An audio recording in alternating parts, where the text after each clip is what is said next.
السلام علیکم ورحمۃ اللہ وبرکاتہ۔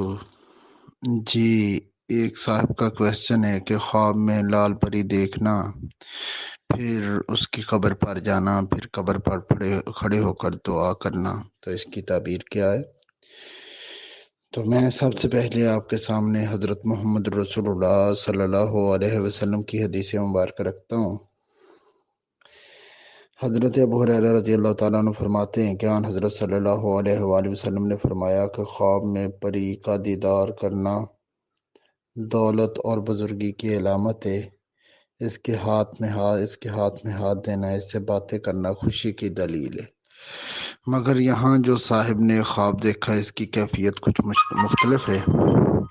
تعبیر جاننے سے پہلے میری ایک بات کو ذہن نشین رکھنا، جو بھی صاحب ہے، کہ یہ تعبیر کو جاننے کے بعد پریشان نہیں ہو جانا چاہیے کہ ہاں یہ تو نقصان کی بات ہو گئی، یہ تو اب میری نصیب میں کوئی گھاٹا آنے والا نقصان۔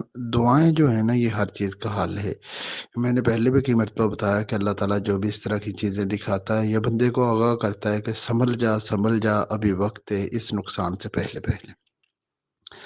تو جو اس بندے نے دیکھا کہ وہ پری جو ہے وہ مردہ حالت میں اس کی قبر پر پہ گیا، دعا کی، تو یہ اچھی دلیل نہیں ہے۔ جہاں یہ زندہ حالت میں ملنا، خوشی میں ملنا، مسلمان ہو، پری جس سے ملا وہ مسلمان ہو، یہ فائدے کی باتیں، وہیں اسے مردہ دیکھنا، اس کی قبر پر جانا، یہ نقصان کی باتیں۔ اس سے ہو سکتا ہے کہ اس بندے کا کوئی مالی نقصان ہو جائے، ہو سکتا ہے کہ اس کی بیوی جو اسے بڑی محبوب ہے وہ اس دنیا سے رخصت ہو جائے۔ اس طرح کے کچھ بھی امکانات ممکن ہیں۔ پھر خواب ہوتا ہے، اس کو اسی طرح لینا چاہیے، اس کو سنجیدہ نہیں لینا چاہیے۔ ہاں اس طرح کا کوئی خوف ڈر ہے تو اللہ سے توبہ طائب ہیں۔ باقی ہر انسان نے یہ دنیا چھوڑنی ہے، جو نعمتیں اللہ نے عطا کی ہیں وہ ان کو لینے پر قادر ہے، تو ہمیں عطا کی ہوئی نعمتوں پر اللہ کا شکر ادا کرنا چاہیے۔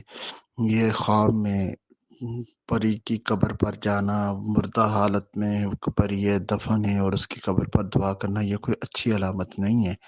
اللہ تعالیٰ آپ کو اس کی بری تعبیر سے محفوظ رکھے اور ہر قسم کے نقصان سے محفوظ رکھے۔ جزاک اللہ خیرہ۔